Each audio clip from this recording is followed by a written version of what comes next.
Buenas noches. Lamentablemente no hablo portugués. Voy a hablar español lentamente, a ver si... Pero estoy tratando de entender todo lo que dijeron. Yo lo que pensé para empezar este seminario, discutir un poco es, hablar sobre el derecho humano al acceso a la justicia y para ello, primero conceptualizar lo que es el derecho humano al acceso a la justicia, pero también hablarles de las barreras que encuentran las mujeres en todo el mundo para acceder a la justicia, las diversas mujeres.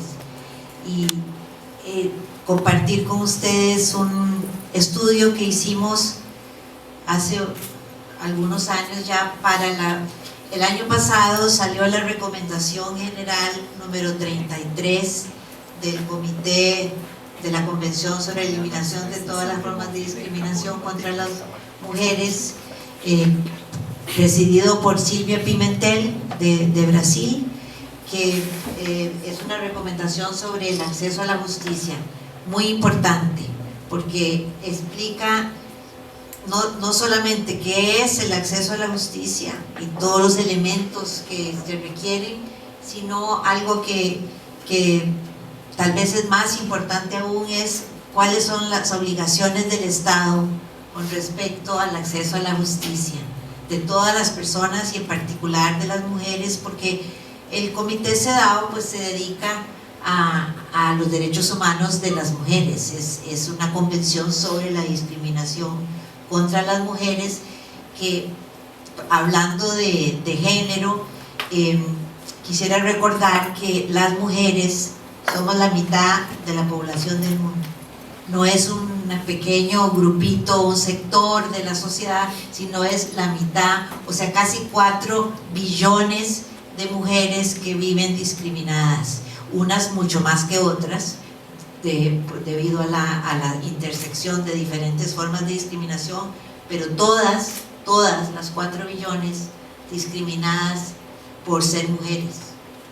Y es algo que vieran que cuesta muchísimo que entre en la cabeza de los jueces, de los policías, de los profesores de derecho, de la gente en Naciones Unidas. Yo hace 2 años que fui electa a la Relatoría de Discriminación contra las Mujeres y tenemos a veces reuniones con los diferentes representantes de los estados en Ginebra, y cada vez tenemos que probar que lo que nosotros hacemos es importante, porque siempre dicen, ya hicimos lo de las mujeres, porque ¿cuántas veces más tenemos que seguir hablando de las mujeres? ¿Verdad? ¿Por qué seguimos en esto si ya lo hicimos? Ya hubo Beijing, Beijing más 10, Beijing más 20, ya es suficiente. Y hay que recordarles que seguiremos hablando de las mujeres hasta que se elimine la discriminación. El día que no haya discriminación, no tenemos que hablar más de la discriminación. El problema es que la discriminación, tanto de género como racial, como por cualquier motivo, es considerado como menor, un problema menor. Es mucho más serio la tortura, es mucho más serio las ejecuciones arbitrarias, etcétera, y no hay suficiente estudio o realización de parte de los que trabajamos ahí en Naciones Unidas de que esto es unido, que muchas de las ejecuciones arbitrarias, muchas de las torturas son debidas al racismo, al género, etcétera. Es precisamente ese desprecio por la vida de las personas debido a su raza, a su clase, a su género, etcétera, que estas cosas suceden. Es el darle menor valor a ciertas personas con respecto a otras, y eso se debe también a que el sujeto universal de los derechos humanos sigue siendo el hombre blanco, propietario, heterosexual, sin discapacidades, etcétera, y romper con ese modelo está probando ser más difícil de lo que nos imaginábamos. Yo tengo 50 años de ser feminista, ¿verdad? Mucho más de estar en este planeta, pero 50 de haber descubierto el feminismo y sin parar ni un solo día, ¿no? Y sigues, surgen nuevas formas de discriminación, surgen nuevas formas de misoginia, no se ha podido erradicar. Entonces a veces una dice, ¿cómo seguir en esto? Pero hay que seguir.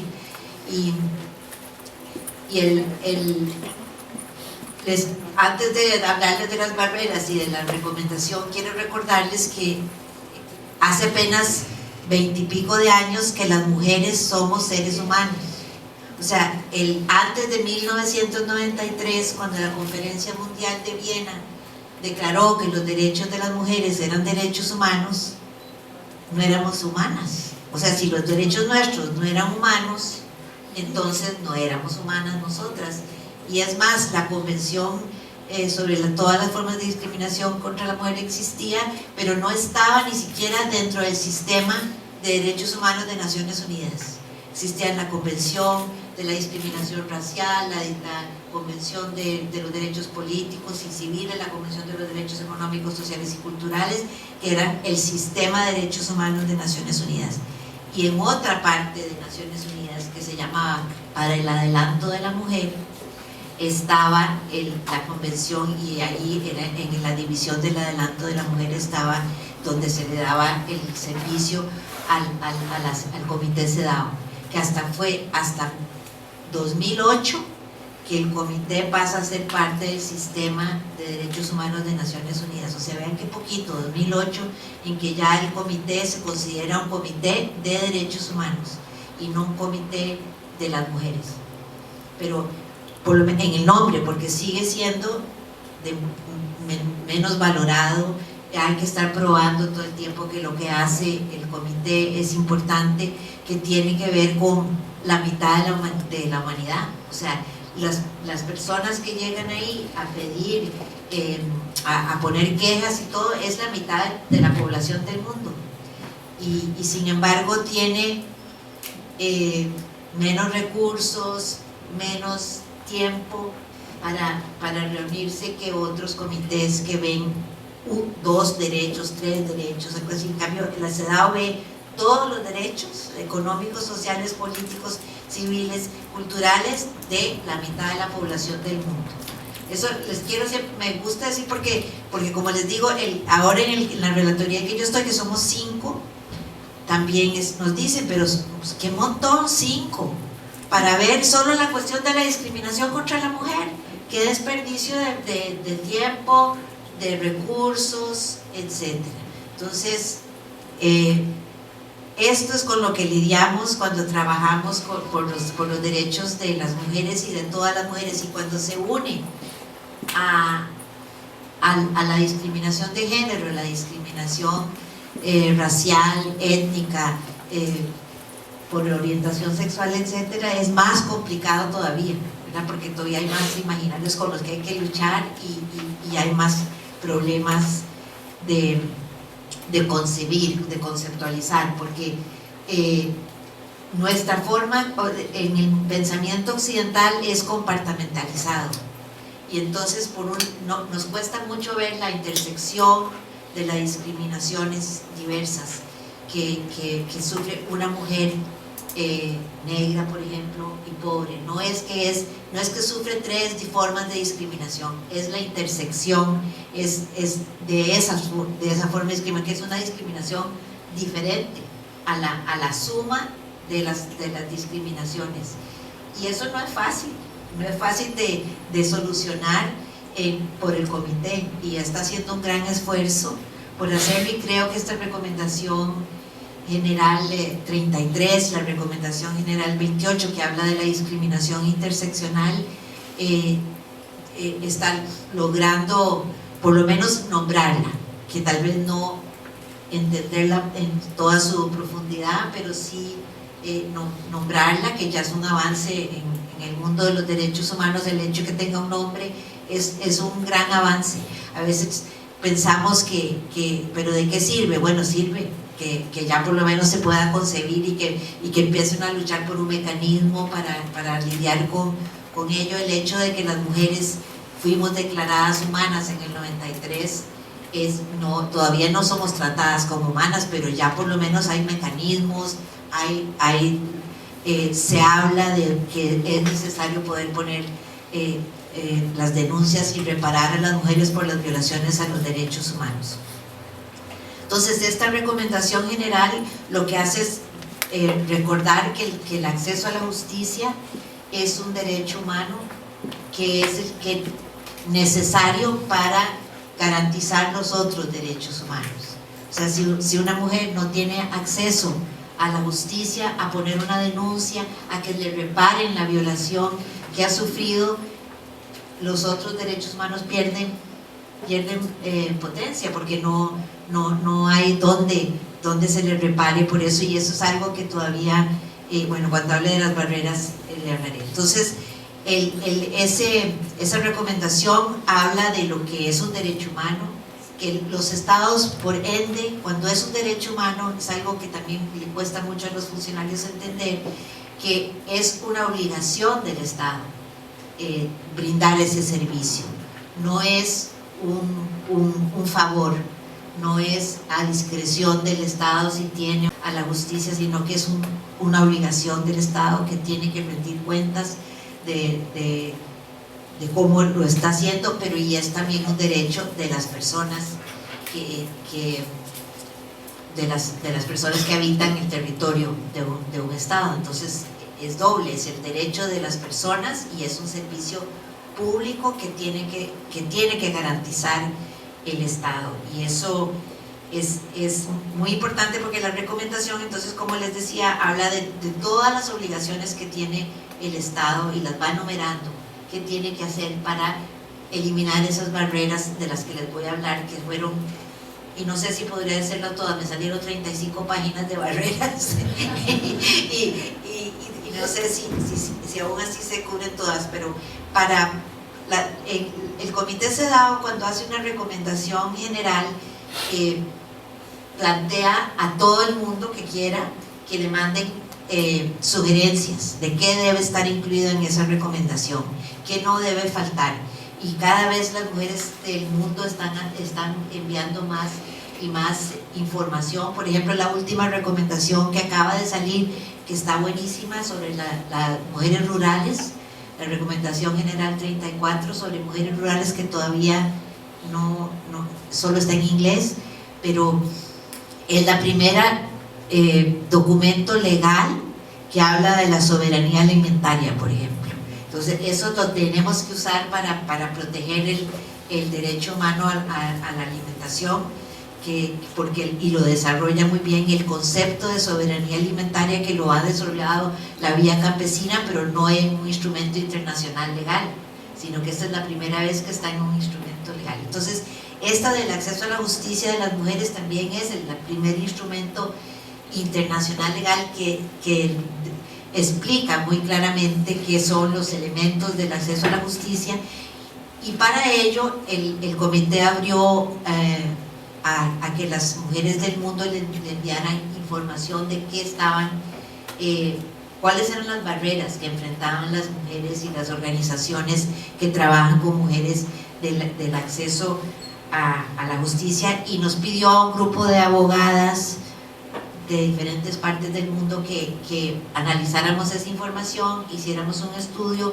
sobre las barreras que encontramos las mujeres, y esas son las que quiero compartir con ustedes hoy. Además de que yo tengo como 30 años de trabajo en América Latina de capacitación a jueces y juezas, o sea, ese ha sido como en lo que más he trabajado, y entonces hablo de experiencia propia, no de que solo lo leí en un documento, sino que con las cuestiones con las que vemos con las mujeres que tratan de acceder a la justicia, la reacción de los jueces y juezas, los operadores jurídicos, los abogados, etcétera, que tienen mucho que ver con eso. Entonces, como les decía, el acceso a la justicia es un derecho humano reconocido en la Declaración Universal de Derechos Humanos, en el artículo 8, y también en el Pacto Internacional de los Derechos Civiles y Políticos, que habla del derecho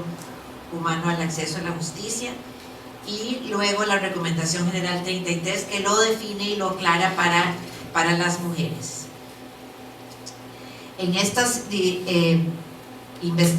la investigación que se hizo, ¿no me dijiste cuánto tiempo tengo? Ahora que, para ver si me apuro, ¿cuánto? ¿A las 8? ¿Me avisas cuando faltamos? Entonces, todas las personas, hombres y mujeres, encuentran dificultades para acceder a la justicia. No es un problema solo de las mujeres, pero sí se reconoce, como se pasa en casi todos los derechos humanos, que para ejercer ese derecho las mujeres encuentran o más problemas o los mismos problemas pero más agravados por la posición social de las mujeres en el mundo. Y de nuevo, para que esto quede muy claro, que cuando la CEDAW habla de mujeres, está hablando de toda la gama de mujeres, de la diversidad de mujeres. No está tomando a la esposa del hombre blanco modelo de lo humano, está hablando de la diversidad de mujeres y tratando de encontrarle solución a la gran diversidad de mujeres en el mundo, que es mucha, ¿no? Entonces, las barreras que enfrentan todas las personas, pero más agudamente las mujeres, son sistemas de justicia que toman al varón blanco, adinerado, heterosexual, sin discapacidades visibles, adulto y de la religión dominante del país que sea, como modelo. En ese están pensando cuando están pensando en la arquitectura de los tribunales, cuando están pensando en el horario de los tribunales, cuando están pensando en la justicia que se tiene que impartir y cómo se va a impartir y qué saben eso. Vean qué problema más difícil, porque está pensado para un sujeto que sí existe, pero que no es el único, ¿verdad? Entonces, todas las personas que no son ese modelo de lo humano, del hombre masculino, adulto, blanco, de la religión dominante, entre más alejado esté de ese modelo, más barreras van a encontrar, ¿verdad? Más dificultades se encuentran. Largas demoras en la obtención de resultados, costos prohibitivos del uso del sistema, falta de representación legal disponible, asequible, fiable y con integridad, abuso de autoridad y poder de las y los operadores jurídicos, que en algunos casos resulten allanamientos, registros e incautaciones ilegales, detención y encarcelamientos arbitrarios y débil aplicación de las leyes antidiscriminatorias o contra la violencia, así como más débil ejecución de medidas de protección. O sea, en casi todos los países del mundo hay leyes antidiscriminatorias, ya sea por discriminación de género, de raza. No en todos hay sobre la orientación sexual, eso todavía falta más camino que dar, pero no se aplican. En la mayoría de los estados esas leyes existen, pero no se aplican. Limitaciones severas, legales o en la práctica de los recursos existentes para brindar una reparación plena y efectiva por las violaciones de los derechos humanos que puede haber sufrido la persona. Y esto en ningún país, esto se lo puedo decir que lo hemos investigado, en ningún país se hace una reparación plena. Los tribunales están empezando a hacer un tipo de reparación, pero no la reparación como se entiende, que incluye la restitución, la indemnización, la rehabilitación, la satisfacción y la garantía de no repetición. Eso es lo que es la reparación. En la mayoría de nuestros países en América Latina, lo que se da es una compensación monetaria por una violación sufrida, que nunca ni alcanza para resarcir el daño que se sufrió, pero lo demás casi no se hace. Dar, por ejemplo, una restitución, tratar de poner a la persona en la posición que estaba antes de haber sufrido la violación, eso ni siquiera les pasa por la cabeza a la mayoría de los tribunales. Y hay una sentencia de la Corte Interamericana de Derechos Humanos muy buena, donde habla de que en el caso de las mujeres, y especialmente las mujeres indígenas, la idea no es restituirlas a la posición de ya super discriminación en que estaban antes de la violación, es asegurar que se va a seguir dando la violación. Entonces, eso tenemos que seguir capacitando a jueces y a los operadores jurídicos y a los abogados y abogadas que exijan una reparación del sistema de justicia.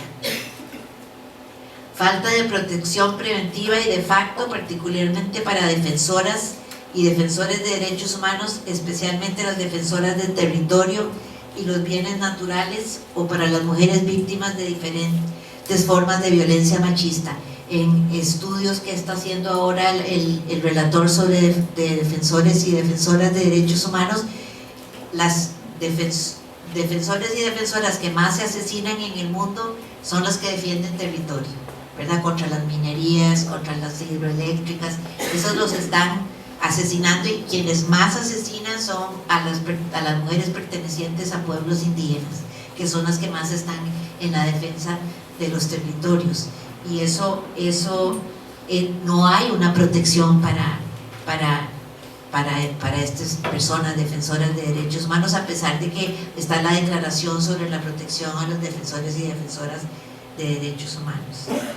Falta de información adecuada sobre lo que se supone debe existir en virtud de la ley, lo que realmente existe o sucede en la práctica, y el limitado conocimiento de sus derechos, especialmente de las mujeres más discriminadas. O sea, lo que debe existir no se conoce, y lo que existe tampoco. Entonces no hay así como una exigencia de parte de las poblaciones al Poder Judicial. Es el poder que tiene menos relación con la ciudadanía, digamos. No se le exige, no se le está, hasta ahora están empezando a haber observatorios del Poder Judicial en muchos países, donde se está entonces llevando la cuenta, evaluando el trabajo que hacen. Falta de sistemas de asistencia jurídica adecuados, gratuitos y sensibles a las distintas necesidades de los grupos discriminados, especialmente las mujeres que sufren discriminación interseccional. Número excesivo de leyes que además se contradicen, y eso tiene que ver con una cultura, especialmente en América Latina, que pensamos que todo se resuelve con una nueva ley. Tanto el movimiento lo hace también. El movimiento de mujeres siempre dice, necesitamos una ley de violencia, necesitamos una ley de aquí, necesitamos una ley de allá. Entonces tenemos miles de leyes que se contradicen y que de verdad para muchos operadores jurídicos no saben cuál aplicar en cada caso, porque son distintas. Una tiene una pequeña por aquí, la otra es por allá, una es femicidio, que feminicidio, que muerte de mujer. Entonces es como complicado también para los juristas. Y hacemos así muchísimas leyes que no pasan tanto en otras partes del mundo, que después nadie les da seguimiento. Entonces son leyes y leyes y leyes y leyes que nadie sabe ni que existen, ni si se están aplicando o no se están aplicando, etc. Y procedimientos legales demasiado formales, caros y en un lenguaje poco accesible. O sea, el lenguaje del derecho para la mayoría de las personas es incomprensible. Entonces, y no hay interpretación a un lenguaje popular más entendible. Que yo hice una investigación hace muchos años sobre mujeres encarceladas, y la gran mayoría de las mujeres que están sirviendo sentencias en las cárceles en América Latina no saben ni qué fue lo que pasó, cuál parte de su conducta fue la que era ilegal. No tienen claro qué fue lo que hicieron que las metió en la cárcel, que están ahí 5 años, 10 años, no saben, porque nunca entendieron el procedimiento. Entonces esto y no utilización del sistema de justicia debido a desconocimiento de cómo funciona el sistema de justicia, o por razones económicas, geográficas, lingüísticas, culturales, por miedo o por una sensación de inutilidad. Y esto pasa muchísimo más con mujeres que con hombres. Las mujeres utilizan menos los sistemas de justicia porque no creen en ellos, porque saben que no les van a resolver el problema, porque sí hay ese conocimiento en el imaginario social de que no va a haber un resarcimiento, que no va a haber justicia para las mujeres, y entonces ni para qué empezar para qué ir a denunciar, a quién denunciar, si denuncia a la policía generalmente es peor para la mujer que no denunciar. Entonces esto es un problema muy serio para las mujeres, y porque cómo cambiar esa, aun cuando se arreglan otros problemas que después les voy a hablar, no, si existe esta falta de fe en el sistema de justicia, por más que sea gratuito, por más que hayan asistencia legal, no va a arreglar ese problema. En cuanto a las barreras que solo, digamos, que más sufren las mujeres, y de nuevo las mujeres racializadas y pobres las sufren todavía más, porque la pobreza y la discriminación racial afecta mucho más ese acceso a la justicia. Vimos que hicimos una diferenciación entre las barreras que son debidas al componente normativo del sistema de justicia, dividiendo el sistema en los tres componentes del sistema, digamos, de lo normativo, lo estructural de los tribunales, y lo cultural, los estereotipos, las ideas que hay, que también los jueces y las juezas, los operadores jurídicos son personas, ¿verdad? Son personas que tienen prejuicios y que se creen que no los tienen. Y entonces ese es un problema muy serio, porque los jueces siempre, que en las capacitaciones que yo hago, me dicen, es que nosotros tenemos que ser imparciales e independientes. Entonces, ¿cómo haces imparcial e independiente si ni siquiera sabes que tenés prejuicios contra personas por su raza, por su clase, que ya tenés preconceptos sobre qué van a hablar, cómo van a hablar, qué van a decir, etc.? Entonces, hicimos así más en las que sufren más las mujeres, y encontramos, digamos, en el componente legal, ¿verdad?, en el componente normativo, sustantivo, la misoginia de los operadores jurídicos en todos los órganos y sistemas legales, no, esto es en todos. La naturalización de la violencia y la discriminación contra las mujeres, eso está naturalizado, la mayoría de la gente piensa que así es el mundo, no, eso no se puede cambiar. La limitada participación de mujeres y de organizaciones de mujeres en la promoción de leyes y en la monitoreo de la implementación de las leyes, y el desconocimiento casi total de las mujeres de las obligaciones del Estado.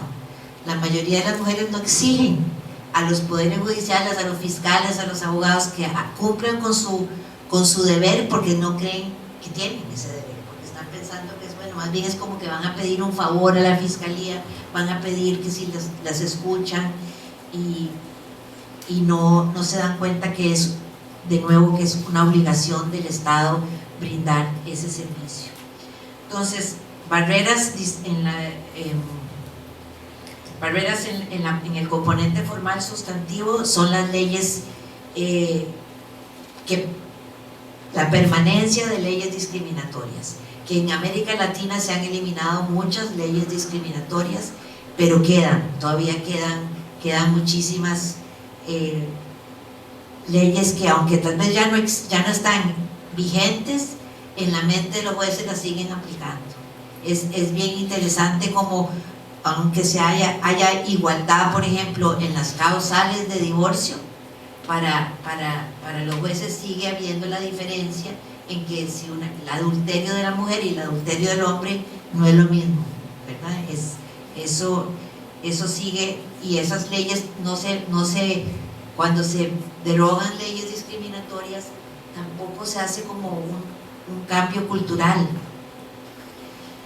La poca implementación de lo que ya les hablaba de las leyes antidiscriminatorias. Hay leyes antidiscriminatorias en todos nuestros países, pero no se implementan, y ni siquiera hay dónde ir a poner la denuncia. O sea, por ejemplo, en Guatemala hay ahora toda una nueva ley que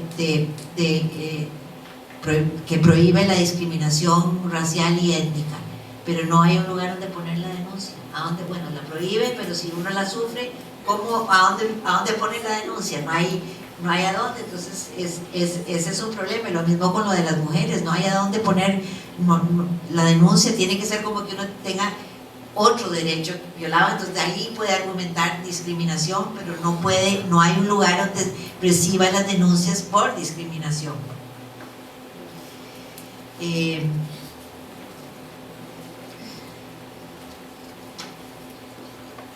La falta de aplicación e implementación del derecho internacional de los derechos humanos.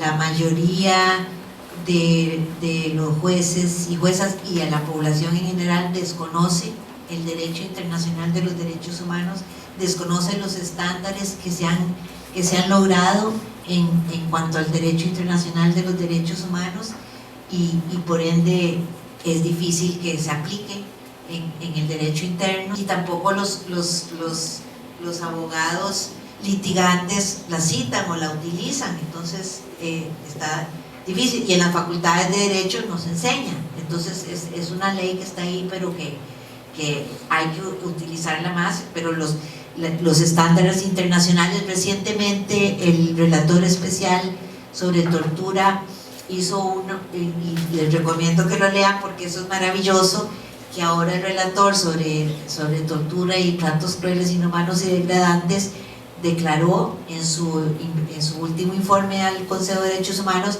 que la violencia doméstica es una forma de tortura, que la violación sexual en muchos casos puede ser considerada una tortura.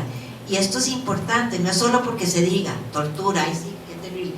Si es una tortura, quiere decir que es un derecho imprescriptible, por ejemplo, que las pruebas es diferente, la forma en que se tienen que evaluar.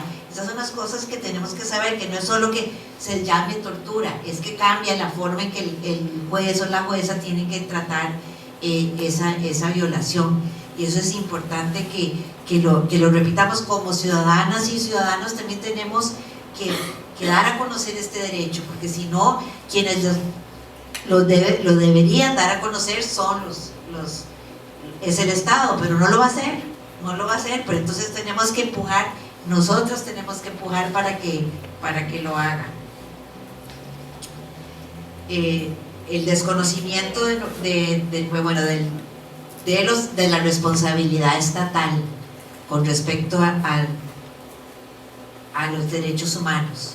Por ejemplo, la mayoría de la gente desconoce que los estados están obligados a tener medidas especiales de carácter temporal, que son las acciones afirmativas, sino que se cree que son, si este estado quiere, lo puede, y hasta se hacen recursos de inconstitucionalidad cuando en algún estado se aplica una ley de acción afirmativa, que la Convención CEDAW la llama medidas especiales de carácter temporal, y aquí también es de nuevo medidas especiales de carácter temporal. Tienen que tomar en cuenta la diversidad de las mujeres y puede ser que haya una medida especial de carácter temporal para lograr más participación de mujeres negras, por ejemplo, o de mujeres indígenas o de mujeres con discapacidad en el Parlamento. Eso lo lograron en Guatemala, por ejemplo. Las mujeres indígenas lograron que haya una medida especial de carácter temporal para aumentar el número de mujeres indígenas en el Parlamento. Y no solo de las mujeres en general, así, sino específico para mujeres que están aún más, que les es más difícil acceder a eso, a la participación política. Lagunas y deficiencias en el marco legal. Todavía hay muchas lagunas, por ejemplo el no reconocimiento de ciertos derechos a las mujeres, como los derechos reproductivos y los derechos sexuales, que nos afectan mucho más a las mujeres. El que no se reconozcan los derechos reproductivos y derechos sexuales como derechos humanos, que por ejemplo la jerarquía de la Iglesia Católica está siempre en contra, y los evangélicos también, pero ¿a quién le afecta más? El que no haya un derecho, que no se reconozcan a los cuerpos de mujeres, porque los cuerpos de mujeres, por no tener un derechos reproductivos, mueren.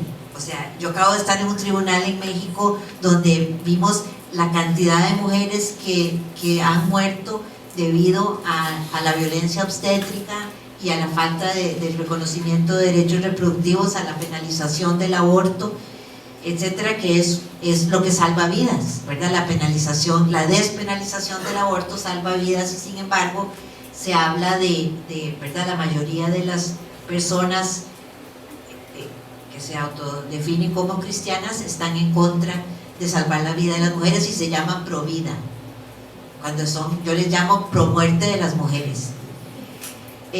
La omisión o negativa a proporcionar una protección que solo o mayoritariamente necesitamos las mujeres, como las leyes sobre la penalización de la violación marital, que solo la necesitamos las mujeres, ¿no? La negativa por parte de los tribunales a poner en práctica garantías adicionales para asegurar un juicio imparcial para las mujeres. Esto incluye el no reconocimiento y la no corrección de la desigualdad real o desigualdad de poder que las partes en un litigio puedan tener, lo que resulta en la violación del principio de igualdad ante la ley y la prohibición de discriminación. Y aquí de nuevo la Corte Interamericana tiene sentencia donde dice que el tribunal tiene que cambiar la forma en que evalúa el dicho de una mujer, porque las mujeres hablan de forma distinta que los hombres, y porque la voz de la mujer es diferente. Entonces tiene que aprender, mover sus oídos para oírlo diferente. Y por ejemplo, en el caso de una indígena que fue violada, en el caso de México, ella en el testimonio dio diferentes versiones de cómo la habían violado los soldados que llegaron a su comunidad. Y entonces, claro, el Estado estaba diciendo, ve cómo está mintiendo, porque un día dice que fueron 5, otro día dice que fueron, no sabe, 6, tal vez 8.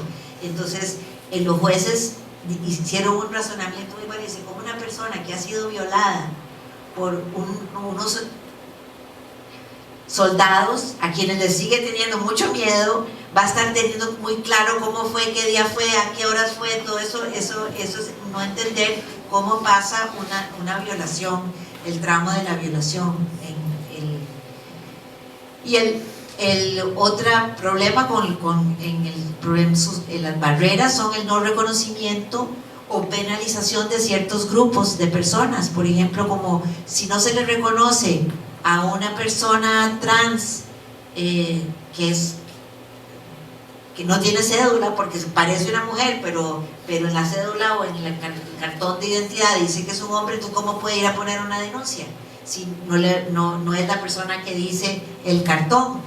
O las mujeres en prostitución, que si en los países donde está penalizado la prostitución, ¿cómo va a poner una mujer que está en prostitución, va a ir a poner una denuncia porque la van a arrestar ahí mismo? Entonces esas son leyes que todavía existen en muchos estados y que son barreras al acceso a la justicia. Las leyes que penalizan el aborto, que no permiten que las mujeres puedan, como pasa en El Salvador. Ustedes no sé si saben que muchas mujeres en El Salvador está penalizado totalmente el aborto, y hay 40 mujeres, un poco más, de mujeres que están en la cárcel cumpliendo penas de 50, 60, 40, 30 años por abortos espontáneos. O sea, mujeres que pierden porque pasa mucho, y los mismos médicos han dicho, los abortos espontáneos son más que los abortos causados.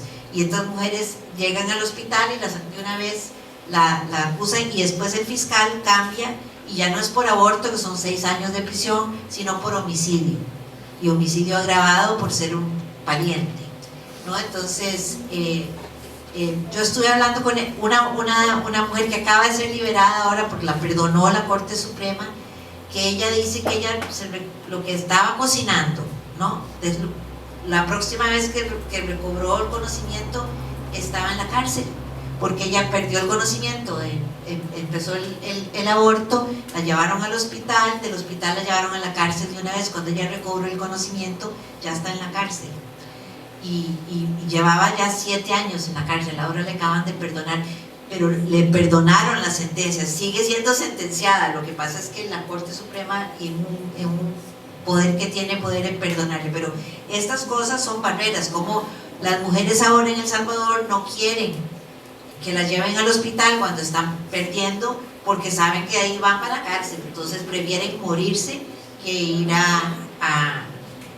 y entonces esa penalización del aborto es algo, tiene consecuencias muy serias en la vida de las mujeres, y especialmente de nuevo de mujeres pobres que tienen que ir a un hospital público, porque una mujer rica pues se va a un hospital privado y nadie la va a estar metiendo en la cárcel, pero una mujer pobre que tiene que ir a un hospital público, que no tiene quien la defienda, pues está ahí en la cárcel cumpliendo sentencias increíblemente largas. Y hablando con los legisladores en El Salvador, me decían, pero es para que aprenda la población, o sea, ellas son el ejemplo para las otras mujeres, que se cuiden, porque las mujeres no se cuidan, tienen abortos porque no se cuidan. Leyes que permanecen vigentes a pesar de contradecir normas expresas de derechos humanos. Por ejemplo, la detención sin juicio, que afecta diferencialmente a mujeres que no hablan ninguna de las lenguas oficiales de un estado, que llegan y no se puede defender porque no está entendiendo de qué la están acusando, ¿verdad?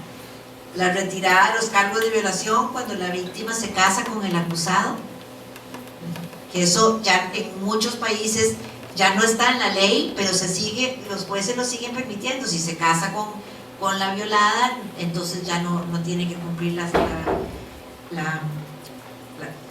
lo perdonan. El no reconocimiento de la capacidad legal de personas con discapacidad mental, lo que no les permite hacer reclamación alguna ante los tribunales, y esto en muchas mujeres en los países bajo leyes musulmanas, por ejemplo, no pueden, ¿verdad? La mujer no puede dar testimonio en un tribunal, no se reconoce la capacidad jurídica de las mujeres, y eso muchas mujeres del mundo, les digo, no es un poquito, porque los países bajo las leyes musulmanas son muchísimos y tienen que tener un tutor que hable por ellas. Después, ¿ya terminé? Sí, terminé. Tengo barreras en el componente estructural, que aquí quiero algo que muchas veces no se ve como un problema de barrera, es de donde están los tribunales, ¿verdad? Para una mujer campesina, rural, ir a poner una denuncia a la capital significa pagar el camión, el bus, el transporte para ir ahí, pero no solo, aunque tuviera dinero, que no lo tiene, el tiempo. ¿Con qué tiempo va una mujer a poner? O sea, a veces vive a 24 horas de donde está el tribunal, para ida y vuelta, ¿no? Entonces, ¿con quién deja a los hijos y a las hijas? ¿Con qué cuento le mete al marido para poder estar 24 horas, no estar en el lugar? Eso es un problema seriosísimo de las mujeres rurales en todo el mundo, de no acceso a la justicia simplemente por cuestiones geográficas, cuestiones de tiempo y cuestiones de dinero, obviamente que no hay paga para eso, y después están las cuestiones estos son barreras en la estructura misma, la falta de claridad conceptual, que es de lo que les voy a hablar mañana, sobre qué es género, qué es la transversalización de género, porque siempre que las mujeres desarrollamos una teoría para explicar nuestros derechos humanos, se tergiversa, ¿verdad? Y al final de unos años lo que era un arroz con mango, como decimos en Costa Rica, no se entiende nada de qué era eso, para qué salió, y entonces más bien nos acusan de que somos binarias, de que queramos o sea, como si nosotros hubiéramos inventado que solo hay dos sexos. La teoría de género está explicando la parte social de lo que ya está establecido, que hay solo dos sexos. Si después se descubre que hay más sexos que los dos, pues bienvenido sea.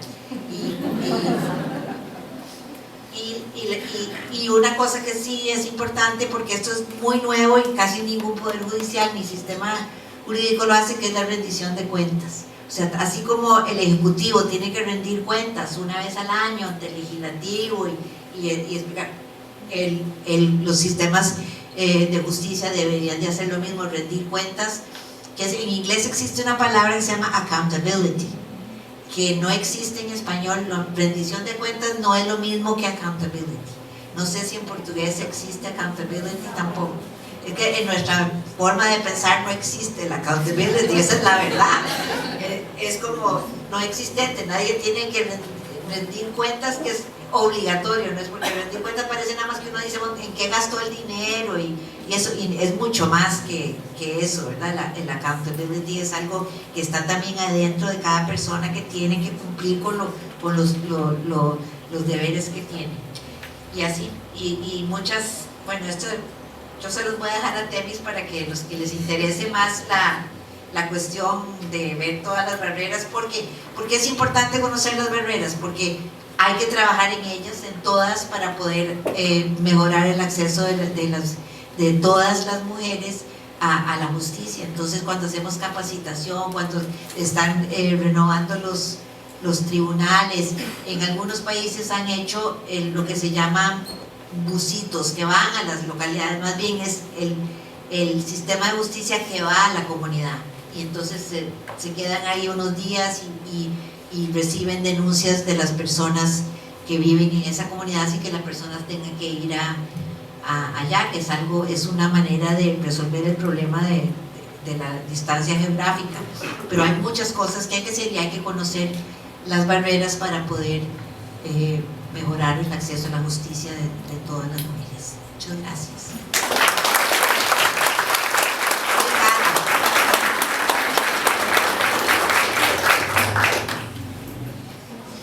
Bom, primeiro queria agradecer o convite, dizer que é uma honra sentar aqui com vocês para debater esse tema, e em particular com a Alda, que tive o prazer de conhecer nas reuniões do Fundo Global para Mulheres e também no Encontro Feminista no México. Passamos alguns dias com discussões bastante profundas sobre violência contra a mulher, discriminação contra as mulheres, né?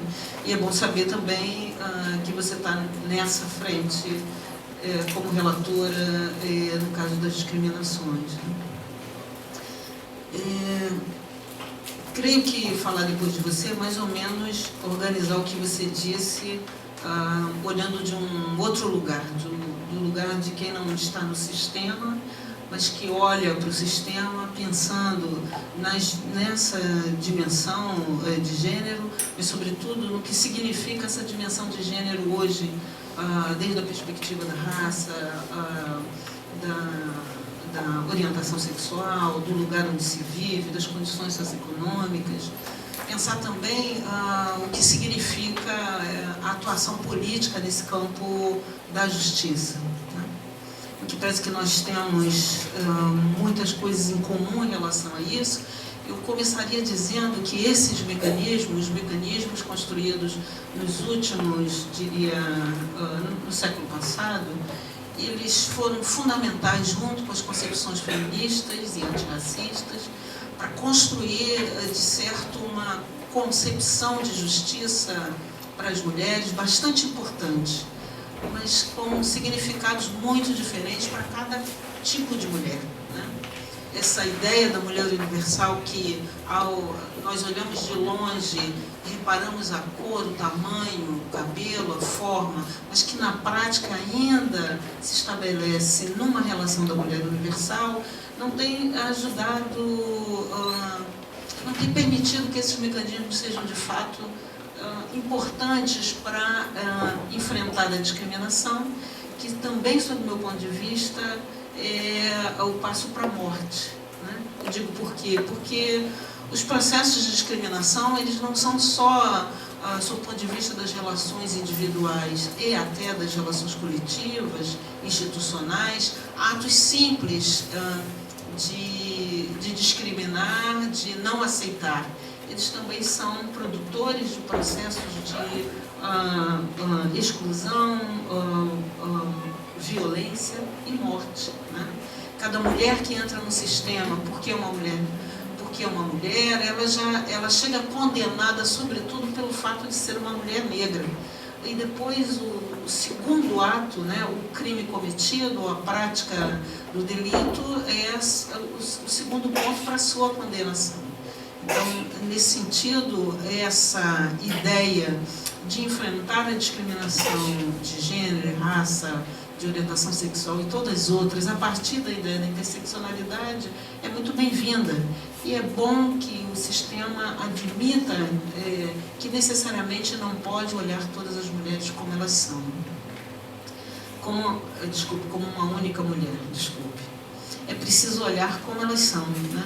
E esses mecanismos, eles estão em xeque agora. Não porque eles têm um bom alcance ou um pouco alcance, ou que os resultados não são tão positivos, mas eles estão em xeque porque, de fato, quando a gente olha para essas mulheres, não mais a mulher universal, o que a gente descobre é que eles não alcançam essas mulheres. Eles não são capazes de transformar concepções ideológicas, concepções jurídicas, concepções políticas, para fazer com que as mulheres alcancem o nível de equidade, alcancem o nível de segurança nas sociedades onde nós vivemos. E, nesse sentido, é preciso, mais que trazer para o sistema, tanto o sistema local quanto os regionais, o que vivem as mulheres, e que, nesse sentido, o seu trabalho é fundamental, né? A cada vez que você fala por milhares de mulheres negras, indígenas, campesinas, em todas as posições que elas estão, mas é fundamental que se diga que o sistema não as alcança. Né? E não as alcançam não porque a justiça não foi feita para elas, é porque foi feita contra elas. Né? É para regular as suas vidas, regular o modo de funcionar na sociedade. Né? Antes de mais nada, o direito é uma ideologia. Né? Nós olhamos na concepção das concepções humanas como uma coisa positiva, como uma coisa importante, mas não podemos esquecer que o direito é uma ideologia que organiza o Estado e logo, efetivamente, organiza nossas vidas. Né? Acho, então, que começar a questionar esses mecanismos é fundamental. Quando você disse os mecanismos voltados para a mulher custaram a se incorporar ao sistema das Nações Unidas como um mecanismo importante de defesa das mulheres, eu te diria que o mecanismo de relação ao racismo está lá há muito mais anos e talvez não tenha nem 5 pessoas. Né? Geralmente são os embaixadores que não têm mais papel político, que são incorporados naquele serviço e que certamente não conseguem interrelacionar os temas e também fazem um trabalho que não alcançam as diferentes perspectivas que o racismo, que a homofobia e que as outras formas de discriminação têm mostrado para esses sistemas como chave para o tipo de vida que essas pessoas vivem, né? O máximo de violência, o máximo de discriminação, o máximo de pobreza e, sobretudo, o máximo da falta de voz, da possibilidade de impedir que tanto o Estado quanto os setores da sociedade ajam contra esses grupos. Mas nós não podemos esquecer que tivemos avanços, né? E esses avanços nos fazem estar aqui hoje, de novo, refletindo sobre tudo isso e trazendo, incorporando novas dimensões para essa questão da justiça e das mulheres. E acho que a importância da compreensão da interseccionalidade como um modo de ler as violações, não como um modo de ver a vida, mas um modo de ler as violações. E é super importante porque ele ajuda também a quebrar a ideia da mulher universal, a mulher que nos representa e que, na verdade, ao final, não fala sobre nós mesmos. E daí as discriminações, elas também permitem que a gente faça de novo essa leitura sobre quem somos e aonde estamos.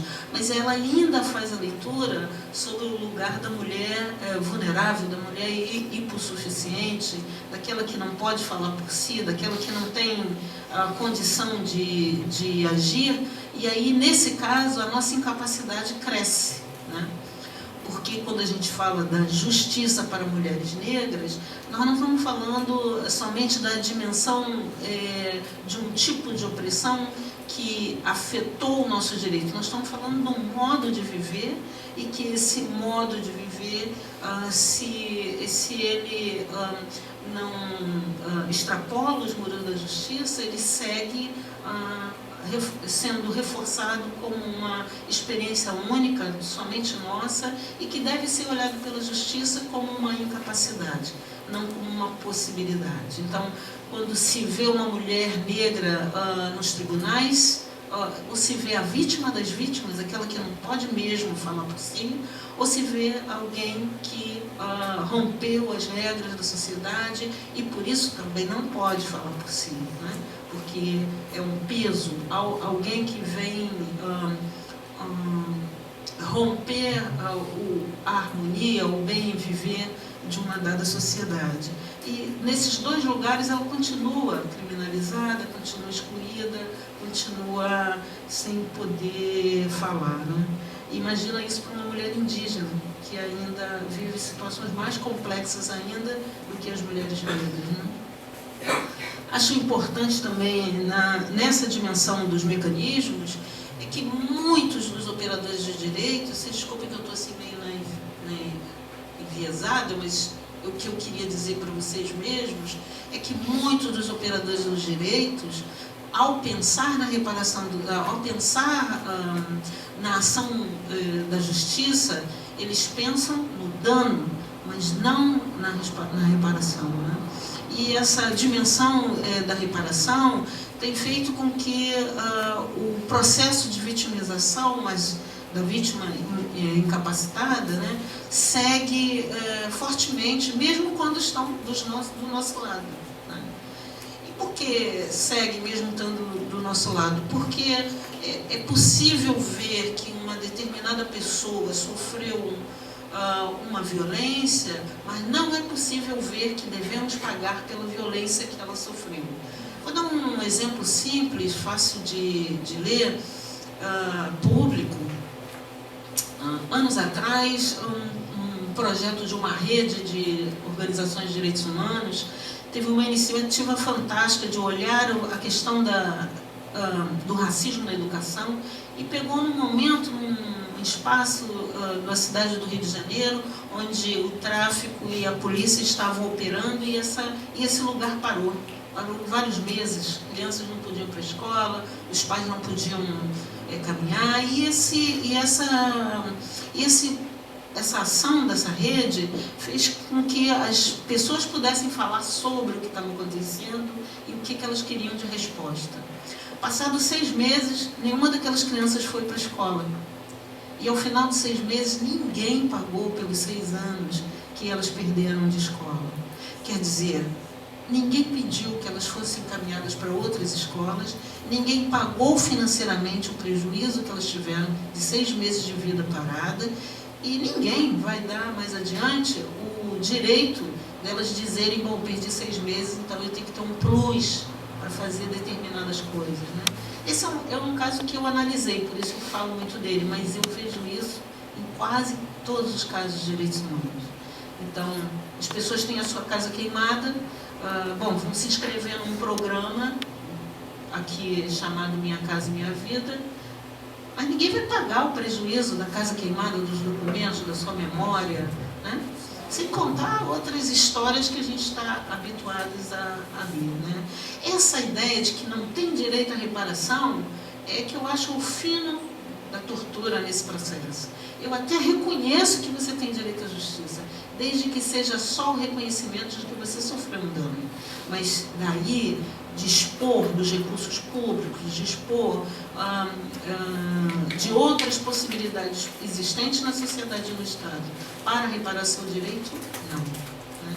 E por isso que eu acho que a interseccionalidade às vezes ajuda a olhar quem são as vítimas mesmo e o que deve ser feito para elas. Né?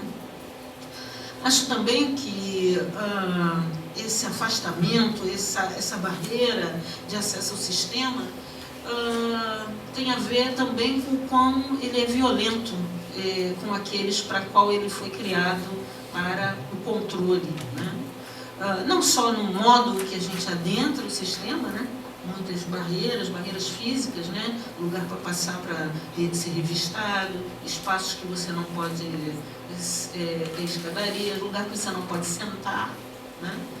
Lugar que te apresenta muitos policiais, lugar que você não vê quem vai te julgar, lugar que você não sabe como opera, como funciona, e lugar, sobretudo, que não tem explicação.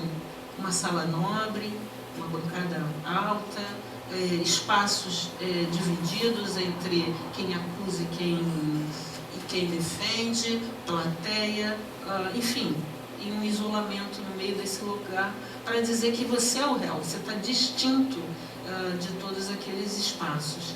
E quando, no caso das mulheres, são mesas pequenas com o réu na sua frente e alguém dizendo para você que o que está acontecendo com você tem a ver com a maneira de você agir, não com aquela outra pessoa, né?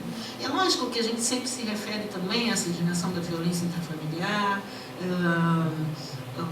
doméstica, mas ela tem ganho força com a violência estrutural, que estabelece também todo aquele processo de insegurança das mulheres, de não acesso a direitos e logo de ter uma cidadania sem qualidade. Acho também que a ideia da morosidade ou da aceleração do processo de justiça é um processo completamente falso, né? Para aquelas que são julgadas pelos crimes cometidos, a justiça é muito rápida. Ela é tão rápida que se a pessoa piscar não vai ter defesa. Mas ela tem um componente também bastante complexo, né? Ela oferece uma defesa gratuita que não te defende. Ela oferece a ideia de que você está lá acompanhada, mas se a pessoa mal sabe seu nome, não conhece a sua história e, sobretudo, acredita que você é culpado. Então, quem é que vai, de fato, construir a sua defesa? E aí, nesse sentido, mesmo com boas leis, as leis não afetam essas pessoas. E é por isso que a gente precisa sempre lembrar que esses mecanismos precisam ser revistos, né? Como eu já disse, né, a representação social tem um peso muito grande. Essa representação social é o primeiro momento que juiz, advogado, Ministério Público, Defensoria Pública, julga a pessoa. Ela tem essa representação, ela significa isso. E no caso da população negra, no caso da mulher negra, essa representação já fala do seu passado, ou do seu futuro, do seu presente, como alguém em processo de desonestidade, sem ética, sem moral, sem valor, e logo esse é o primeiro ponto que leva a esse julgamento. Acho que a dificuldade da nossa justiça, especialmente no caso do Brasil, e também vejo isso em outros países da América Latina, em articular o nacional com o internacional, em fazer valer, né, exceto na Lei Maria da Penha, que tem por base uma norma internacional, é também um jogo de gato e rato em dizer que o nosso país tem soberania e que ele decide o que é melhor para os seus cidadãos e cidadãs. Mas também quer dizer que ele não é obrigado a seguir as regras que ele mesmo defende, que ele mesmo assina e que ele mesmo coopera, né, financeiramente ou com pessoas, representação, para fazer valer esse processo, né? Nesse jogo, eu me lembro bem que o Brasil, no governo passado, tinha uma forte ascendência à Comissão de Direitos Humanos. E toda vez que a gente dizia, olha, o Brasil não está fazendo o seu dever de casa, a pessoa dizia, mas como que nós aplicamos nessa comissão não sei quantos milhões, nós botamos tantos estagiários, nós apoiamos tantas iniciativas, fazendo com que demonstrasse que aqueles mecanismos também operavam na mesma lógica que os nossos países, né? Dependendo da situação, ele poderia também se isentar da responsabilidade de cumprir essas mesmas normas, né? Mas só queria te dizer que, na verdade, esse tema, os gêneros e as cores da justiça, significa que a justiça, nós estamos falando também de justiças, né? Existe uma justiça, aquela que consegue olhar para o branco como símbolo, o homem branco como símbolo, e fazer dali todo um processo de como deve ser a justiça, né? Não a justiça imparcial, mas aquela comprometida com as concepções políticas de uma dada sociedade, a justiça retributiva, que devolve àquele cidadão tudo que ele disse que perdeu e o que não perdeu também, né? E a justiça restaurativa, porque dá a ele a qualidade de ser. A maioria dessa justiça só julga aqueles excluídos, os negros, os indígenas, aqueles que não têm poder na sociedade. E para ela não há reparação, não há restauração, não há cidadania. Ao contrário, é um reforço da sua condição de excluído. Por isso, talvez, a dificuldade da justiça conseguir funcionar olhando as pessoas como elas são, né? E não necessariamente como cada jurista ou cada operador acredita que deve ser. Eu penso que nós temos 3 desafios aí. Aliás, temos um montão, né? Tantos quanto as suas barreiras apresentadas. Mas eu destaco 3, exatamente porque essas 3 são muito fáceis de serem tratadas, porque a gente já está mergulhada nelas, né? A primeira é que é necessário fazer a mudança do sistema de justiça. E para fazer essa mudança é preciso que se abra a participação das mulheres, e sobretudo as mulheres com cores, né? As negras, as indígenas, as trans, as pessoas com outras experiências de vida, para que elas possam também dar a essa instituição novas questões para mudança cultural interna, para uma perspectiva de justiça um pouco mais próxima da realidade. Não necessariamente uma mudança transformadora, porque não somos capazes de manter a mesma caixa com novas possibilidades, né? Ou a caixa muda, ou as possibilidades vão transbordar a caixa, né? Ela não foi feita para isso. No passado eu achava que toda vez que a gente mudava uma política tinha que jogar as instituições no chão, porque elas estão marcadas por aquela experiência e certamente elas não conseguem mais, elas têm muitas estratégias que impedem novas concepções, novas culturas, novas maneiras de pensar, né? Creio que você vive isso lá, né? Cada vez que você reage, as pessoas ficam achando que quem está errado é você, não necessariamente aquele lugar. Mas, sobretudo, trazer as mulheres para o processo de democratização e de controle do sistema de justiça. Creio que nós temos tido muito pouca experiência em questionar a maneira como somos julgadas, questionar a maneira como somos tratadas, sobretudo também pelas mulheres que estão no sistema de justiça, né? Pensar como essas possibilidades de mudança devem ser feitas, né?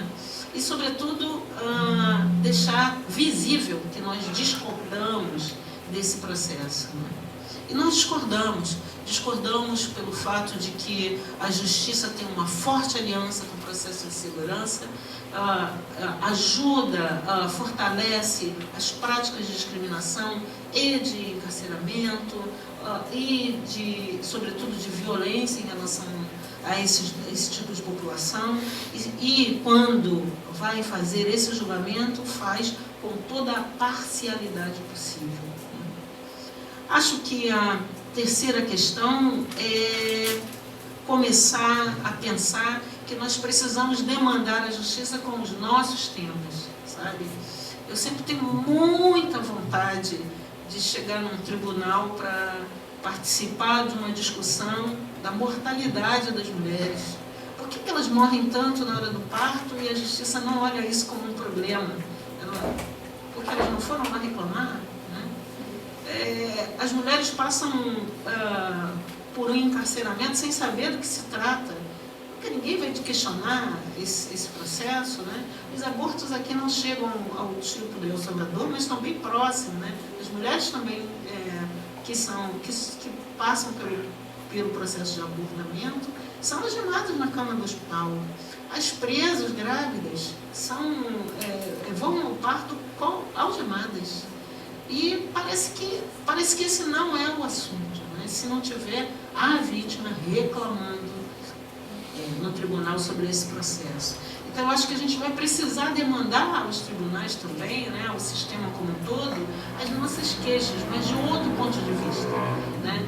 Relatando, contando o que acontece, como acontece e por que a gente quer justiça nesses processos. Acho que toda vez que a gente vai levar os nossos temas, a gente começa organizando-os como se fosse um advogado, e não organizando como se fossem as mulheres que sofremos esse tema, né?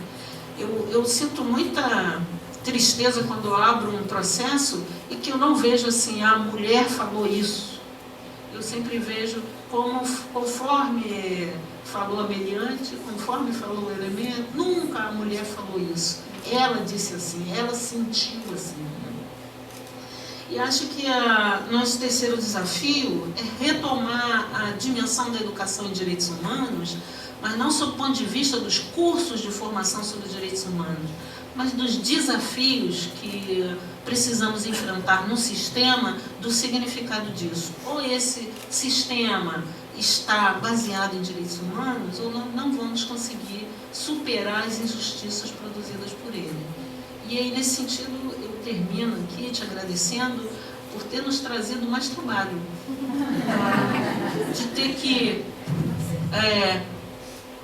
nos obrigar a dizer para você como tem acontecido a discriminação contra as mulheres negras, como tem acontecido a discriminação contra as indígenas, contra as mulheres lésbicas, transexuais, como tem acontecido com as domésticas, para que você tenha outros elementos que não estão nos estudos, que não estão à sua disposição nas denúncias, para te dizer que a discriminação tem também, conforme o racismo, conforme aquilo chamado por mim de racismo patriarcal, tem operado nas nossas sociedades e construindo cada dia mais novos processos que impedem que as mulheres consigam enfrentar esses problemas e ter acesso à justiça. Super obrigada por essa...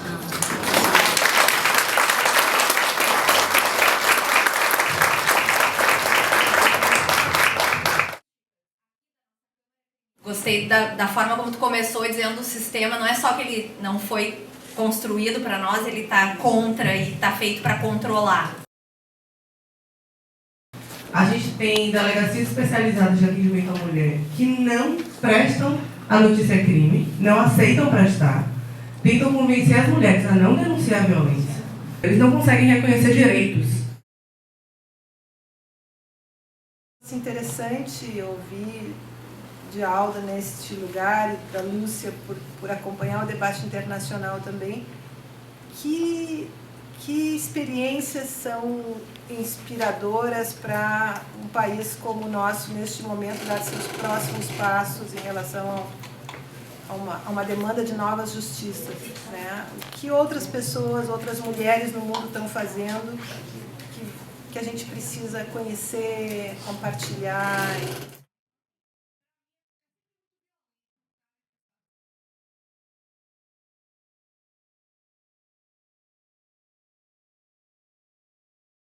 Porque esse conhecimento e essa justiça, ela é uma justiça do status quo e é uma justiça colonizadora.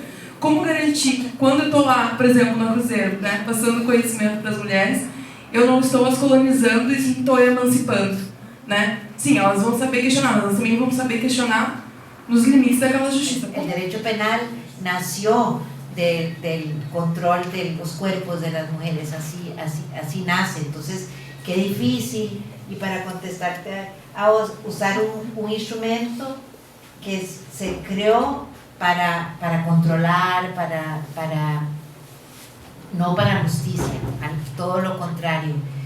Sin embargo, es complicado, o sea, y cómo entrar sin ser colonizada, es un ejercicio todos los días, ¿verdad? De ver, porque uno empieza como a cansarse, a deprimirse, entonces no es fácil, y la lucha siempre. Por ejemplo, yo acepté ser la directora del Caucus de Mujeres por una Justicia de Género en la Corte Penal Internacional, que fue de los trabajos más difíciles que he tenido en mi vida, porque primero ni creo en el derecho penal, no quería que se crearan más delitos y más cuestiones, pero al mismo tiempo decía, no lo voy a dejar que todo lo hagan solo los hombres, solo los militares, que hagan la Corte Penal Internacional los que piensan solo en castigar. Entonces tenés que entrar ahí por resistencia, por abrir un espacio, y fue un trabajo, es el trabajo más difícil que he tenido, porque estoy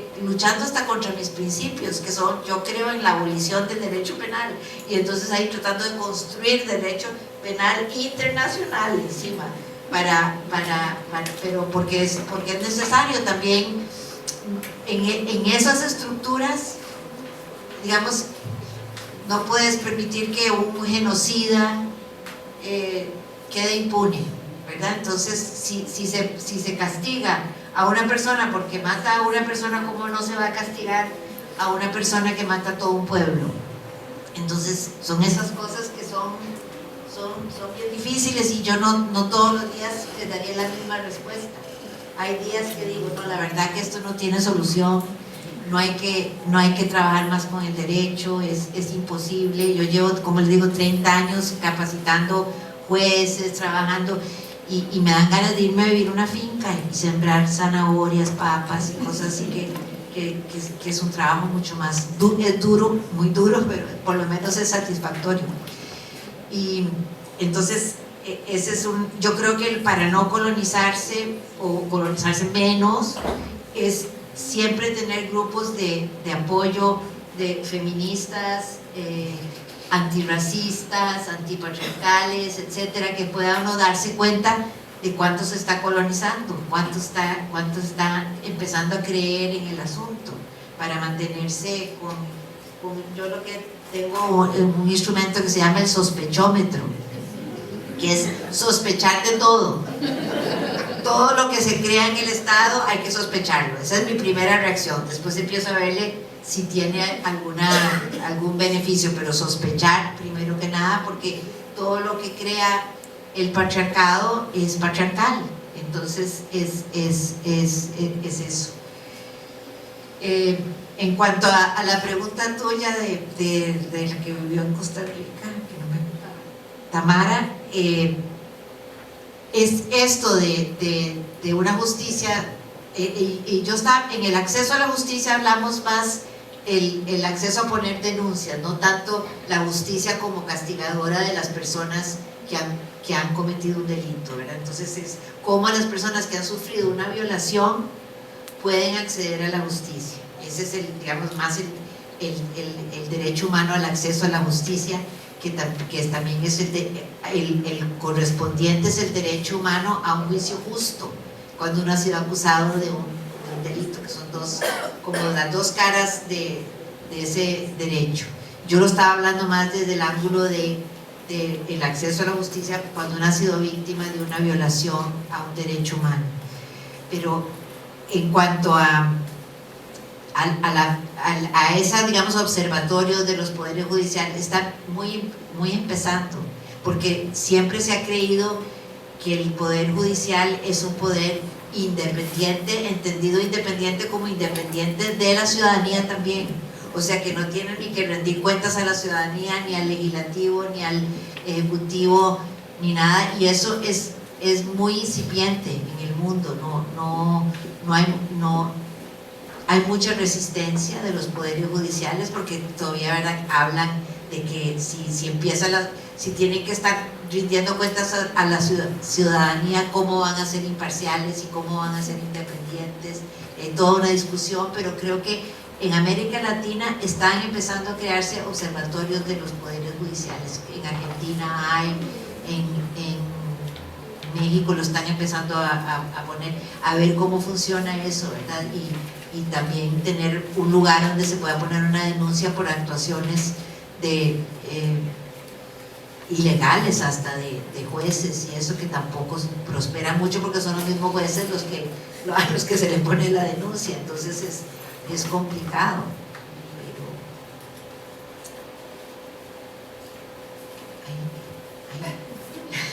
Es complicado, por eso pero seguir insistiendo, o sea, es que eso, yo en mi vida, para terminar en eso, he visto cosas que empezamos a hablar y que todo el mundo decía, eso es imposible, eso están locas, eso no va a pasar, y que ya ahora todo el mundo lo ve como natural. Por supuesto que la violencia contra las mujeres es una violación a los derechos humanos, pero cuando empezamos a denunciarla en los años 70, nos decían que estábamos locas, que eso era una cuestión privada, que cada mujer la viviera como pudiese, defendiera como pudiera, o que le pidiera a Dios que la salvara, pero que las leyes no tenían nada que ver con ese tipo de violencia. Entonces sí hay transformaciones, sí hemos ido logrando poner denuncias, reconocer que los pueblos indígenas tienen derechos. Eso también hace que 10 años no es nada en la historia de la humanidad, ¿no? 10 años que hay un foro para los pueblos indígenas en Naciones Unidas no existía. Entonces eso y por supuesto que solo está en el discurso, pero por lo menos está en el discurso. Entonces, no hay que perder la esperanza, porque eso es igual que deprimirse. Entonces no hay.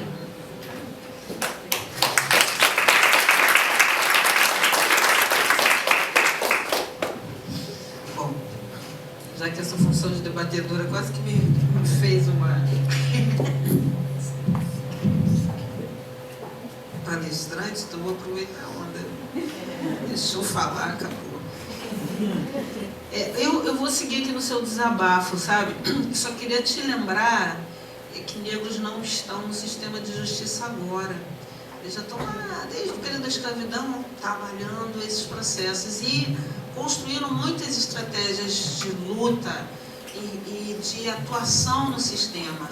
O que eu acho que hoje está desafio para os negros e negras é, de fato, não deixar a questão racial de lado nesse processo, sabe? Assim, lá no Crioulo a gente fazia um exercício assim, ó, o cara jogou a pedra no telhado do vizinho, quebrou a pedra, e a gente ia lá atender esse caso. A primeira coisa que a gente fala é racismo. O juiz, como? Isso é uma pedra.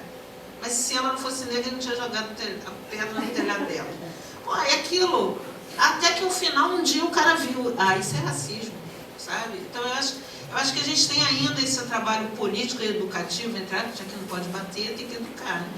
Educativo no sentido de obrigar a pensar essas dimensões, entendeu? Então, assim, a primeira vez que eu vivi uma experiência dessa foi no mundo criminal.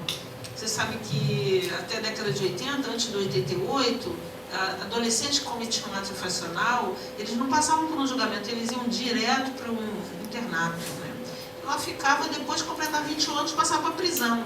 Quer dizer, que aquele delito que ele tinha cometido quando tinha 12, 13 anos, não inspirou, não tinha procedimento, não tinha nada. Mas ele ia embora para o sistema, porque aqueles outros delitos que ele cometia dentro do internato viravam causas para dizer que aquele não tinha jeito. Passava logo direto, né? A última lista feita foi pela senhora já falecida Marina Bandeira. Eram quase 100 jovens que saíam da FUNABEM direto para o sistema penitenciário lá no Rio de Janeiro, né? Aí um dia, numa provocação, 2 advogados, uma já falecida, Eliana Thaís, que atuou bastante na luta contra a ditadura, um olhou para o outro e falou, não estabeleceu um contraditório, assim mesmo, sabe? Eu falei, que é isso? Se disse que ele fez, tem que provar que fez. E aí, sabe o que eles faziam, essa advogada? Ela fazia por conta dela.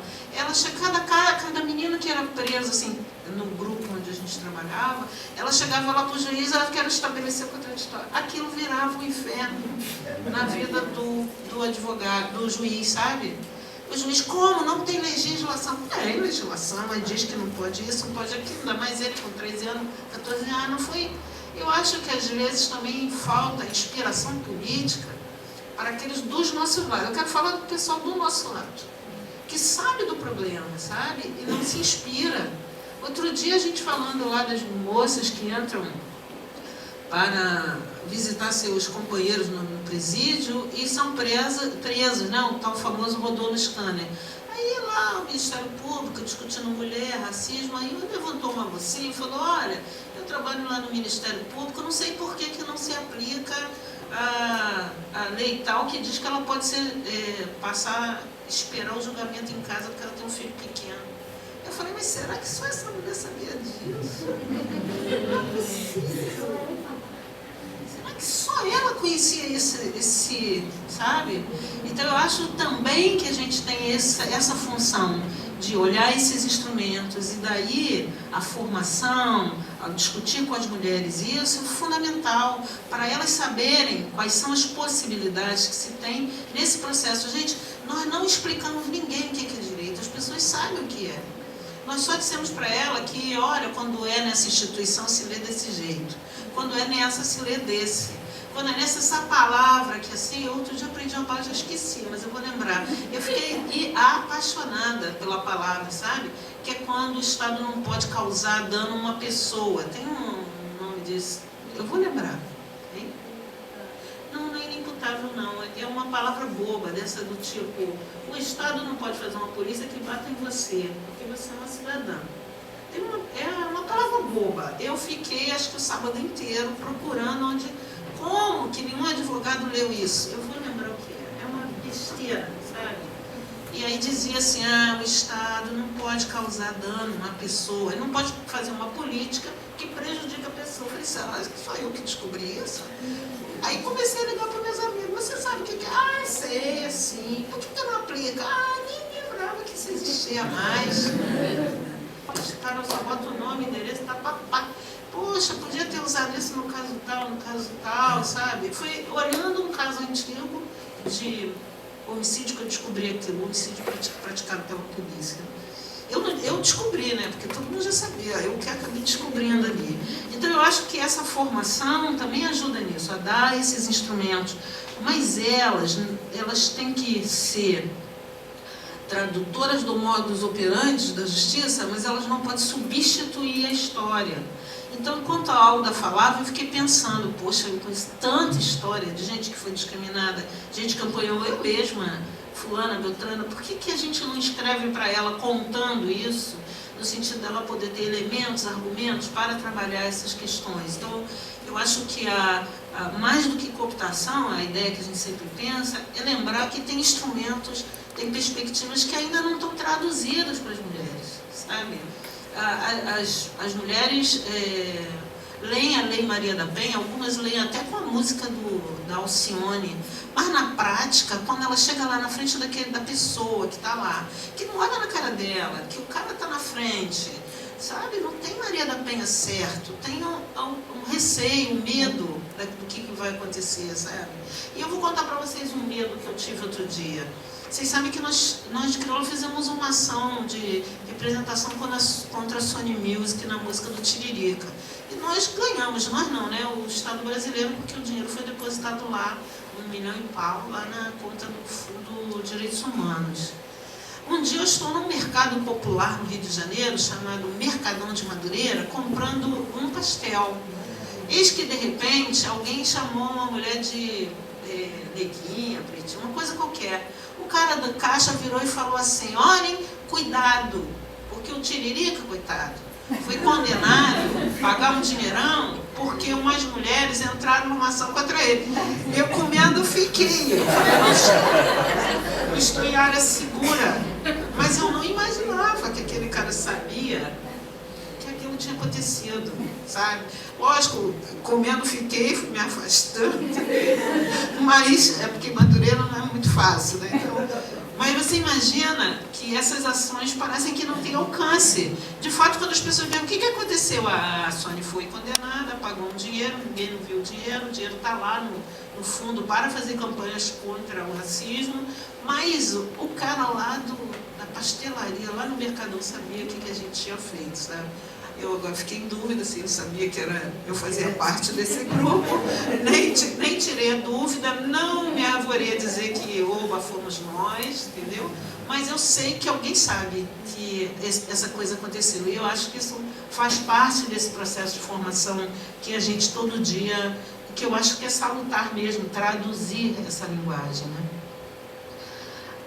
Eu vejo também que nós temos uma dificuldade enorme de olhar esse processo, porque como a ideia de justiça é uma concepção tão favorável, né, para nós, para nossas perspectivas políticas, a gente entende o sistema de justiça como lugar do bom, né,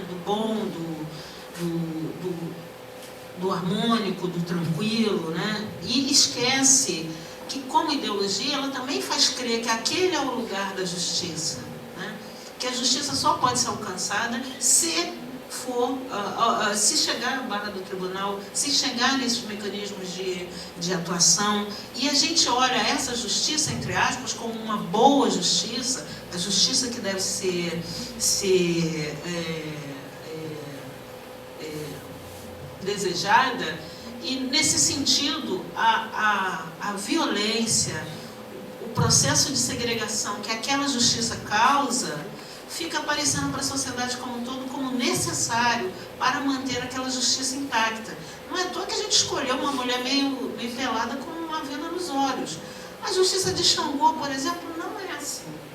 É um machado que corta dos dois lados. Certo ou errado, alguém vai se responsabilizar por isso. Ele não está cego para os atos. Ele escolhe. E o juiz também escolhe o lado que ele está, a posição que ele está. Ele não escolhe dois bons argumentos. Ele escolhe a partir da formação política, pessoal, individual. E, diga-se de passagem, escolhe tanto que, se ele teve uma boa babá negra, ele é capaz até de passar a mão na cabeça daquela mulher. Mas se ele lembrou que ela não deu a ele todos os períodos que ele quis, ele vai dizer, não, já fui criado por uma mulher negra, sei como é. Entendeu? Porque a gente já ouviu isso. E eu não estou falando isso que inventei. Então, essa perspectiva da formação, entre aspas, científica, que o advogado leva, que o médico leva, que o assistente social leva, está imbuído também dessa experiência diária cotidiana que vai fazer ele escolher o lado. Como a gente não vai fazer ele escolher um lado? Se a gente também obrigá-los a passar por condutas de controle, sabe? Ele não pode dar uma sentença dizendo a mulher é dele, portanto ele fala com ela o que ele quiser. Ele tem que dar uma sentença de melhor qualidade. Sabe? O Tiririca ganhou o processo assim. O cara disse, a mulher é dele, portanto ele fala o que ela quiser. Vocês acompanham mais o sistema de justiça que eu, vocês já viram as besteiras que eles falam. E não é pouca. Esse caso da Sônia, que custou a Sônia 1 milhão e não sei quantos mil reais, os argumentos a nosso favor, eram péssimos. De eu ter andado num elevador na França com duas mulheres louras, muito branquinhas, fedendo igual um gambá. Foi isso que o desembargador disse. Mas que mulher fede mesmo. Mas como a gente estava muito ofendida, ele ia votar a nosso favor. Só tinha duas discussões com o fundo. Era um dia falando sobre ações afirmativas. E a desembargadora que estava relatora do nosso caso disse que também se sentia ofendida. Não porque ela era negra, ela dizia que ela era mulher, não gostava com aquele tipo de palavras, não tinha nada científico nisso. Ninguém trouxe evidência, ninguém pesquisou, ninguém discutiu, não fez nada, era a cabeça do cara. Vocês sabem que tem um ditado popular certíssimo, cabeça de juiz e bunda de neném, ninguém sabe o que sabe, né? É verdade, não é isso?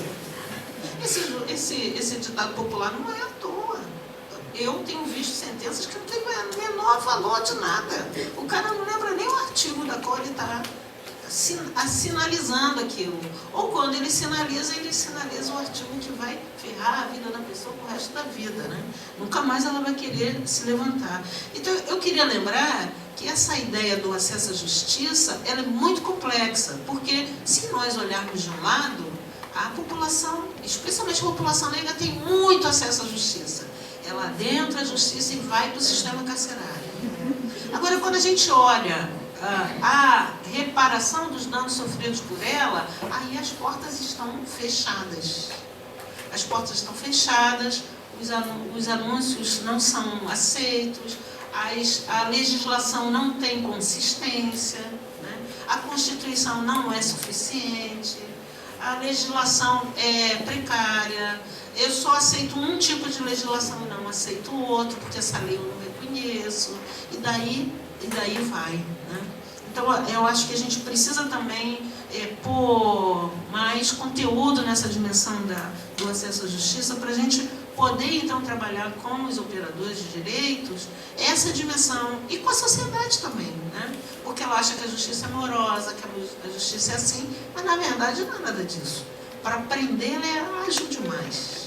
Ela é muito ruim para fazer o governo funcionar, a sociedade ter seus direitos garantidos, né? Poder, de fato, peticionar quando não há mais mecanismo de diálogo na sociedade. E eu acho que é isso que importa. Eu acho também que, Denise, não sei se a gente deve abrir uma floricultura, mas não sei, eu sempre penso em comida. Comida, roupa, floricultura, não tinha pensado, não. Mas eu acho que as mulheres, lideranças no mundo inteiro, têm feito muito trabalho para agir por justiça pelas mulheres. Elas têm pagado caro, elas estão na prisão, elas são muito jovens, elas têm atuado para democratizar seus estados, atuado contra a violência doméstica, contra a violência estrutural, atuado para ter uma vida livre, independente, poder andar na rua à noite, poder ter um tipo de vida que para nós parece que já superou, porque a gente sempre acha que a gente, se não é a 8ª economia do mundo, a gente é o primeiro no ranking de não sei de onde, que a gente não sabe, né? Então a gente acha que nós temos muita liberdade, muito isso, mas tem lugar que a mulher não pode andar à noite. Deu 10 horas, tem que estar em algum lugar, ou mais cedo, quando antes do sol se põe, em algum lugar. Não pode frequentar a escola, né? O homem tem que ser seu marido, não pode ser qualquer um, não. Segurança não serve. Então, assim, há mulheres fazendo muita coisa. O problema é que a gente não quer aprender com elas. A gente quer aprender na universidade, nos bancos, nos livros. E aí, sabe, esse movimento Petateiras lá na região do Centro-Oeste, né, fez uma revolução no que se refere à ação do trabalho das mulheres. A gente tem que olhar aquilo, ver que estratégia é aquela, como é que ela funciona, né? A Rota Pacífica também fez um grande processo em relação à violência. Quem senta para ouvir? Porque nós não qualificamos esses sujeitos como sujeitos com igualdade, entendeu? Então não escuta. Se a gente escutasse, por exemplo, como tem feito as mulheres nas comunidades para enfrentar a violência policial, talvez a gente pudesse qualificar melhor as políticas, né? Eu vou contar um caso rapidinho para vocês. Numa região no Rio de Janeiro chamada Bangu, a polícia entra de helicóptero, ela tira do helicóptero, ela não baixa, entra na favela, dá. Quando entra também é um inferno. Um dia a polícia entrou e matou uma criança de 2 anos com um tiro de escopeta. Aquilo foi um caos. Era uma criança de 2 anos que saía correndo de um lugarzinho e entrava no outro, num serviço público. O nome dele, pode fazer propaganda, mas é SEP. Ele chegou lá com tudo. Queria fazer asfalto, queria fazer escola de samba, lugar para jogar bola, coisa que ele não tinha feito no tempo que ele devia. Aquilo que outros pais da criança disseram não. Primeiro a culpa era dos pais, que deixou a criança andar na rua. Depois passou a ser do serviço, que não tinha portão. Depois, lá no final, começou a se pensar que possivelmente o policial tinha atirado exageradamente numa criança passando no meio da rua. Enfim, a testemunha não valia de nada, porque era uma vizinha que tinha tomado uma cerveja na hora do almoço, então não servia, estava de shortinho, corpetezinho, chinelinho de dedo, também não servia. Então foi se eliminando a situação. A comunidade virou para ela, uma das lideranças falou assim, a gente tem que resolver esse problema. O que a gente vai fazer? Escolher as lideranças da comunidade que tenham capacidade aqui não quer dizer conhecimento, mas capacidade de segurar o tranco. Então foram lá, chamaram a diretora da escola, a diretora do posto de saúde, o cara da associação, o cara do time de futebol, sentaram, fizeram uma plenária. Quando o prefeito chegou lá com esse pacote salva-vidas, eles disseram, não, a gente não quer isso.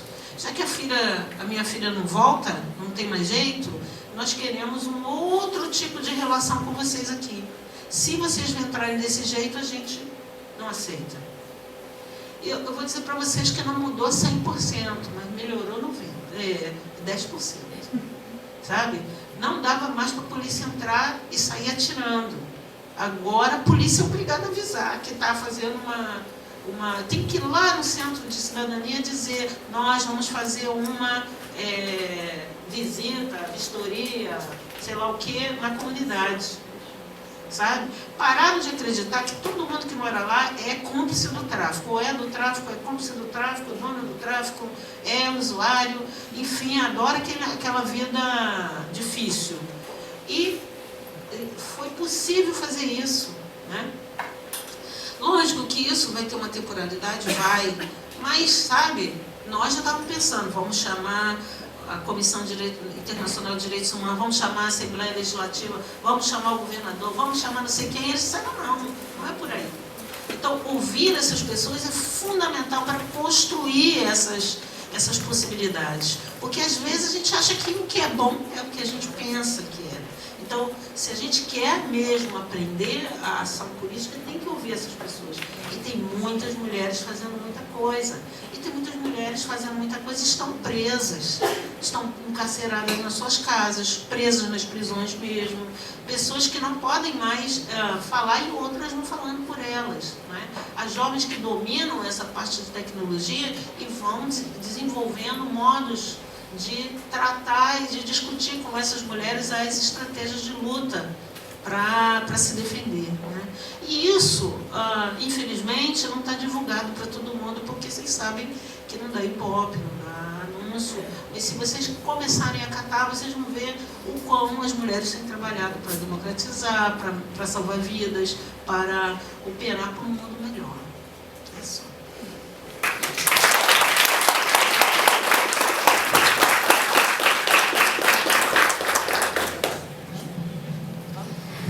Muitíssimo obrigada, Alda, Lúcia.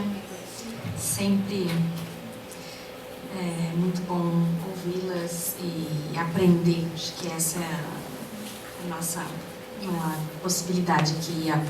E foi por isso que a gente pensou nesse seminário. Muito obrigado a todas e todos que permaneceram resistindo conosco. Luana, por favor. Queres dar um presentinho para a Lúcia?